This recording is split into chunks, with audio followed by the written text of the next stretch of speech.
Happy Friday, you guys. It is March 3rd, 2017. We kind of have a little sad story coming up.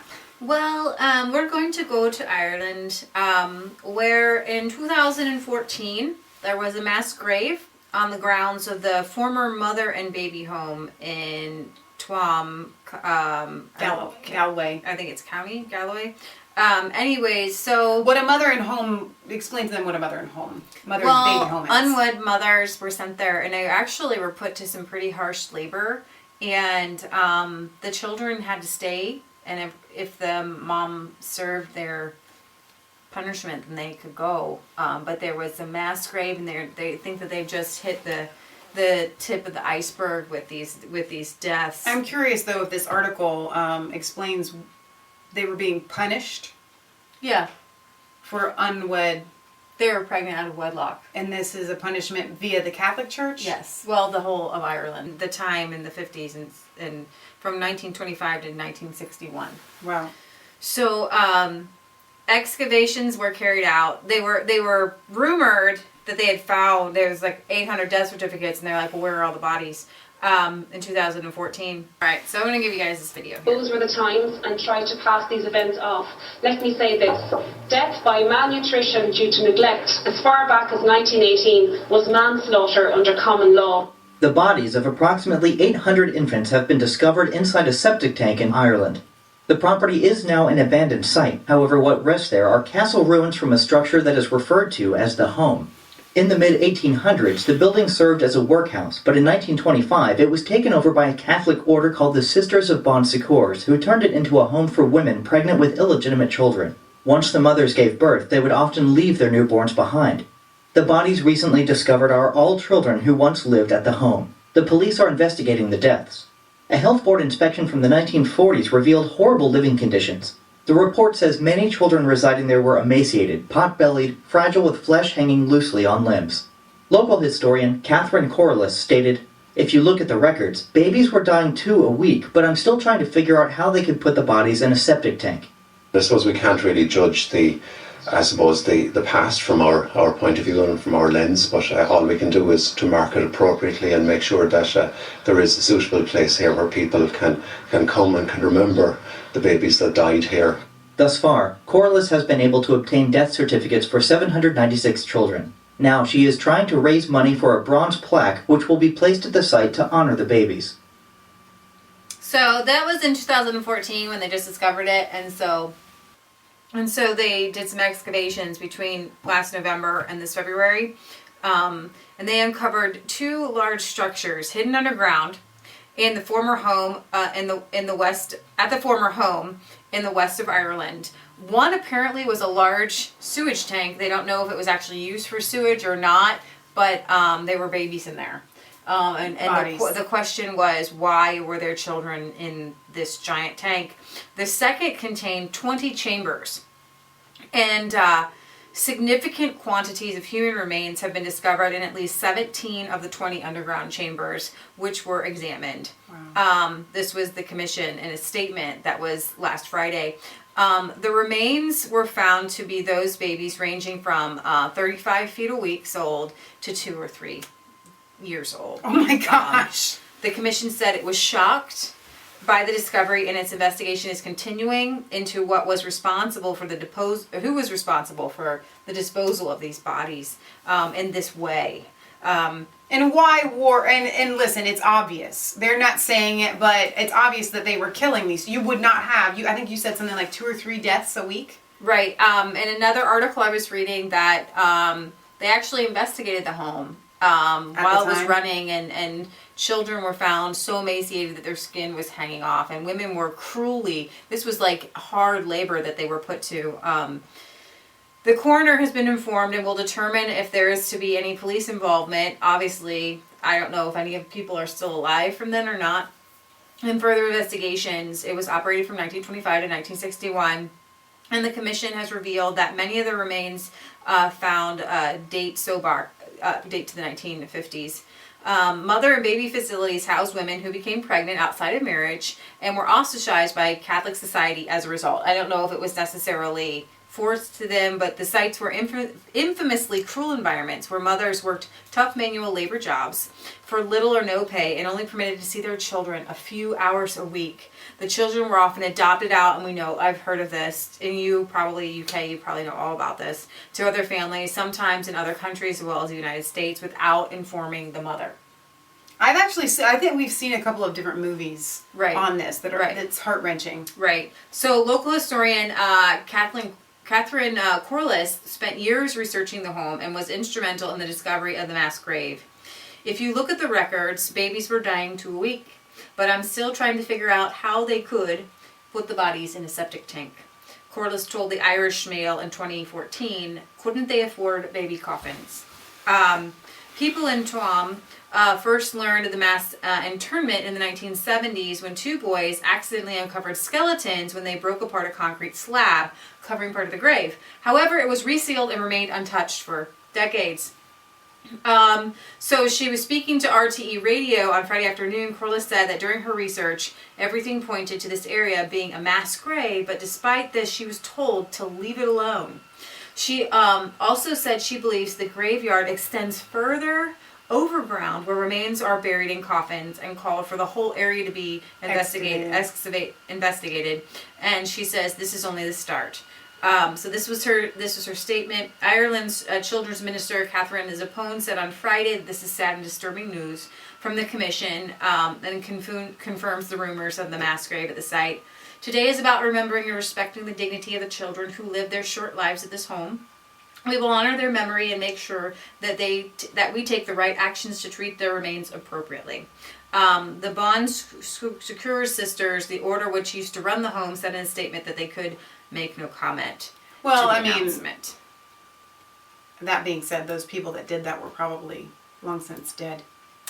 Yeah, but some of them might be alive. Here, this is the link to the, I just wanted to show you, this is the Mother and Baby Homes Commission of Investigation, and they're giving their latest news on what has happened, and this was actually the notice just given on March 3rd, so just today. Yeah.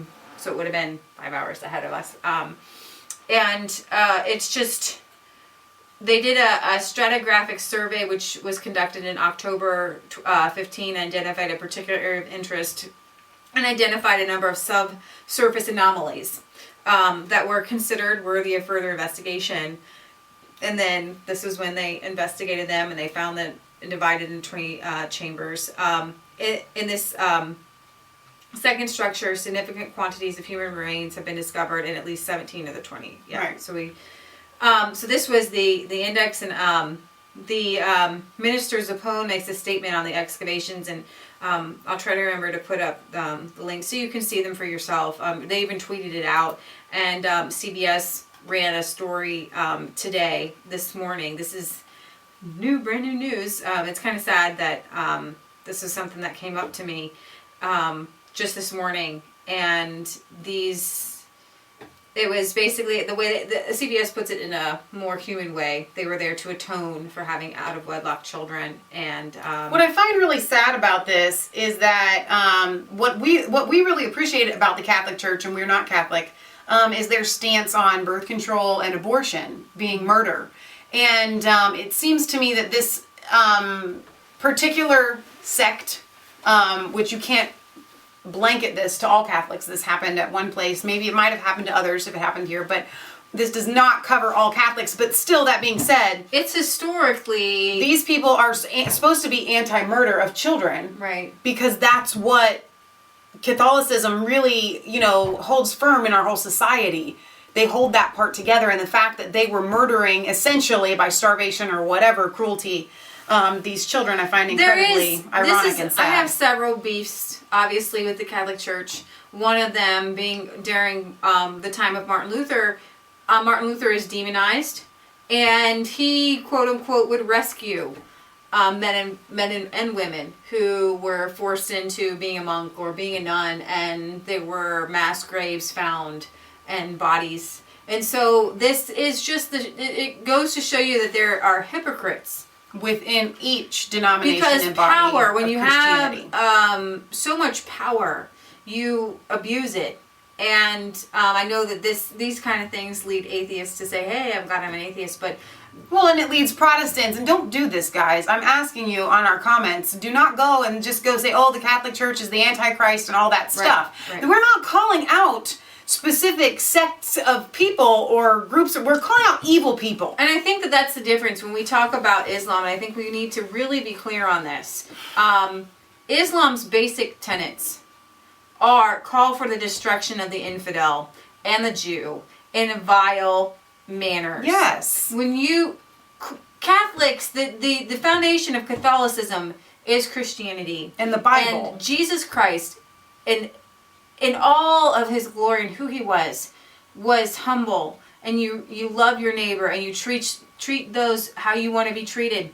The essence and the biblical principles behind Christianity are the most powerful in the world. Right. Even if you don't call yourself a Christian, Thomas Jefferson was in and out of church, but he says, according to the teachings of Jesus Christ, I call myself a Christian, and I would think and I would hope that every moral person could say the same thing, according to the teachings of Jesus Christ, because Jesus never Right. said anything that any thinking person Actually, wouldn't go with. Somebody just said that to me in a comment or a message or something, saying that they were an atheist with Christian morals.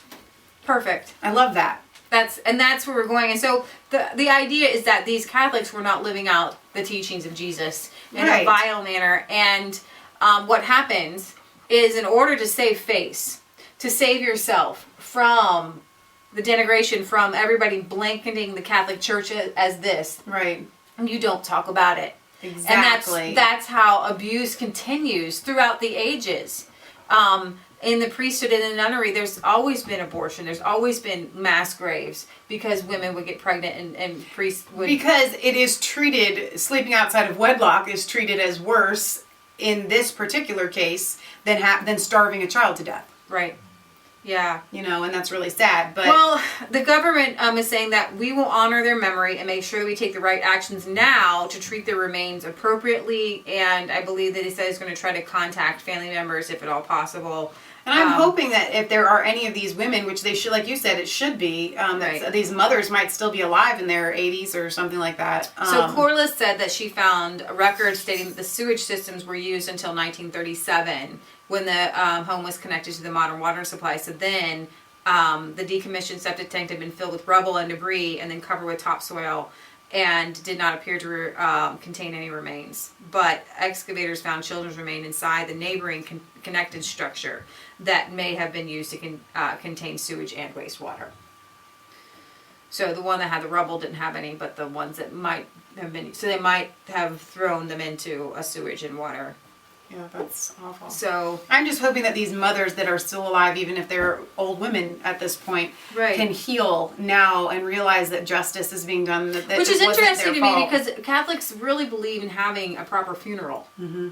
And to not have a proper funeral for all Right. these children. It just goes to show that these particular people were evil, and just like with anything Right. else that is inherently good, the devil tries to get in there, Right. and evil people were in there and did this. And, Right. and that's just, once again, if there were nuns that were taking part in this, you know, Well, and that she just proves- criticized the Bon Secours response as the usual maddening nonsense. They must apologize and take responsibility for what happened. And they just get so scared to take, like with the Catholic abuse of boys, Right. and then they're still trying to cover it up. And I think that Pope Francis came out recently, don't quote me on this, but I read an article, I didn't read a second article. You know, you read one, Yeah. just make sure this is real, that he wants to lessen punishments for those who are abusing children. So it's mind-boggling. I don't know where to go from there, but let's say a prayer for these children, their souls, and their families who obviously had to suffer this way. And to if you get pregnant outside of wedlock, don't kill your baby, and don't let anybody else tell you that your life will forever be ruined. Great. My mom got pregnant outside of wedlock with me. And she says that for the first time when I was born, she said she felt love for the first time. Well, and our dad at the time told our mom that she should have an abortion. Right. And he was going to pay for it.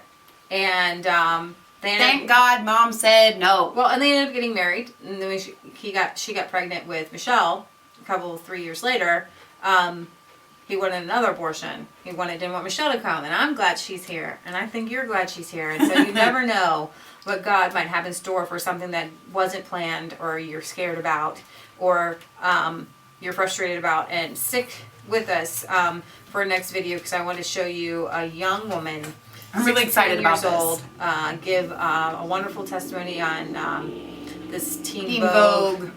How children and young girls are taught right now to see abortion as a flippant thing. Right. Like you're going to go get your wisdom teeth pulled. The article came out with giving several different gift ideas for if your friend has an abortion. Like a little uterus pin with an FU with a finger sticking out. F-uterus. That is going to really help your friend. Well, and the purchase of those pins helps to fund Planned Parenthood. So we have our little Planned Parenthood segment next after this to show you that there is hope and there is life. And I have friends who were willing to adopt. Adoption right now is way too expensive. We have some good friends of ours. If you're watching, it's going to be $40,000. So they went through the Foster care system, and they're fostering in hopes of adopting. And there's a lot of people who want to adopt. We need adoption reform in this country so bad, but there are families who are willing to take your children, and please take that into account if you ever get pregnant out of wedlock. Right.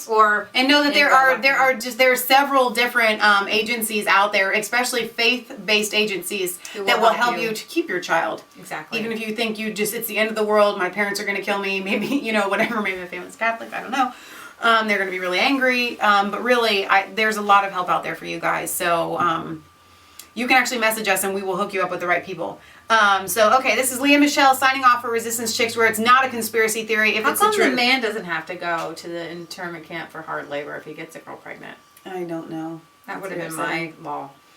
Ring the bell for notifications so you get an email every time we put out new videos, and find us on Facebook where we can interact with you guys there on a daily basis. That's real feminism right there. Yep.